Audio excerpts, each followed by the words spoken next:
ಜೀವನದಿ ಕಾವೇರಿ ಅಪಾಯದ ಮಟ್ಟವನ್ನು ಮೀರಿ ಹರಿತಾ ಇದ್ದಾಳೆ. 1 ಲಕ್ಷ ಕ್ಯೂಸೆಸ್ ನೀರನ್ನು ನದಿಗೆ ಹರಿಬಿಟ್ಟಿರುವಂಥ ಹಿನ್ನೆಲೆಯಲ್ಲಿ ಸಾಕಷ್ಟು ಸೇತುವೆಗಳು ಕೂಡ ಇದೀಗ ಮುಳುಗಡೆ ಅಂಚಿಗೆ ಬಂದಿರುವಂಥದ್ದು. ನಾನಿವಾಗ ಶ್ರೀರಂಗಪಟ್ಟಣದ ಲಾರ್ಡ್ ವೆಲೆಸ್ಲಿ ಸೇತುವೆ ಬಳಿದ್ದೀನಿ. ನನ್ನ ಹಿಂಭಾಗದ ಈ ಸೇತುವೆಯನ್ನು ಕಾಣ್ತಾ ಇದೆ. ಮಂಡ್ಯ ಜಿಲ್ಲೆ ಶ್ರೀರಂಗಪಟ್ಟಣ ತಾಲೂಕಿನ ಲಾರ್ಡ್ ವೆಲೆಸ್ಲಿ ಸೇತುವೆ ಸಾಕಷ್ಟು ಹಳೆಯದಾದಂಥ ನೂರಾರು ವರ್ಷಗಳ ಹಳೆಯದಾದಂಥ ಈ ಸೇತುವೆ ಹಿಂದೆ ಬೆಂಗಳೂರು ಮೈಸೂರು ಸಂಪರ್ಕವನ್ನು ಕಲ್ಪಿಸ್ತಾ ಇತ್ತು. ಸಾಕಷ್ಟು ವಾಹನಗಳ ಸಂಚಾರ ಕೂಡ ಇತ್ತು. ಆದರೆ ಇದೀಗ KRS ಜಲಾಶಯದಿಂದ 1 ಲಕ್ಷ ಕ್ಯೂಸೆಸ್ ನೀರನ್ನು ಕಾವೇರಿ ನದಿಗೆ ಹರಿಬಿಟ್ಟಿರುವಂಥ ಹಿನ್ನೆಲೆಯಲ್ಲಿ ಈ ಒಂದು ಸೇತುವೆ ಇದೀಗ ಮುಳುಗಡೆ ಅಂಚಿಗೂ ಕೂಡ ಬಂದಿರುವಂಥದ್ದು.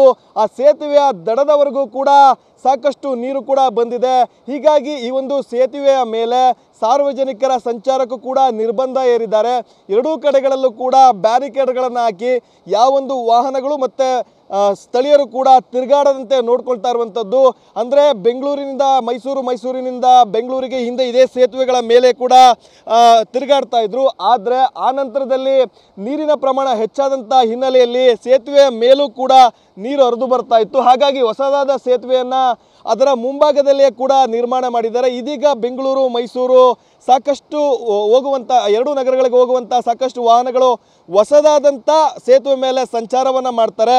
ಈ ಒಂದು ಹಳೆಯದಾದಂಥ ಲಾರ್ಡ್ ವೆಲೆಸ್ಲಿ ಸೇತುವೆಯನ್ನು ಇಲ್ಲಿನ ಸ್ಥಳೀಯರು ಉಪಯೋಗಿಸ್ಕೊಳ್ತಾರೆ. ಆದರೆ ಇದೀಗ ಕಾವೇರಿ ಸಾಕಷ್ಟು ಅಪಾಯದ ಮಟ್ಟವನ್ನು ಮೀರಿ ಮೈದುಂಬಿ ಹರಿತಾ ಇದ್ದಾಳೆ. ಹೀಗಾಗಿ ಸೇತುವೆಯ ಮುಳುಗಡೆ ಅಂಚಿಗೆ ಕೂಡ ಬಂದಿರುವಂಥದ್ದು. ಸಾಕಷ್ಟು ಸೇತುವೆಗಳ ಪರಿಸ್ಥಿತಿ ಕೂಡ ಇದೇ ಆಗಿರುವಂಥದ್ದು. ದೃಶ್ಯದಲ್ಲಿ ನೋಡ್ತಾ ಇದ್ದೀರಾ, ಕಾವೇರಿ ಅಪಾಯದ ಮಟ್ಟವನ್ನು ಮೀರಿ ಹರಿತಾ ಇದ್ದರೆ ಈಗ ಕಾವೇರಿ ಜಲನಯನ ಪ್ರದೇಶದಲ್ಲೂ ಕೂಡ ನಿರಂತರವಾಗಿ ಮಳೆಯಾಗ್ತಾ ಇದೆ. 1 ಲಕ್ಷ ಕ್ಯೂಸೆಸ್ಗಿಂತಲೂ ಹೆಚ್ಚು ನೀರನ್ನು ಮತ್ತೆ ಬಿಡುವಂಥ ಸಾಧ್ಯತೆ ಇರುವಂಥ ಹಿನ್ನೆಲೆಯಲ್ಲಿ ಸಂಪೂರ್ಣವಾಗಿ ಸೇತುವೆ ಮುಳುಗಡೆ ಆಗುವಂಥ ಸಾಧ್ಯತೆಗಳು ಕೂಡ ಕಂಡುಬರ್ತಾ ಇದ್ದಾವೆ.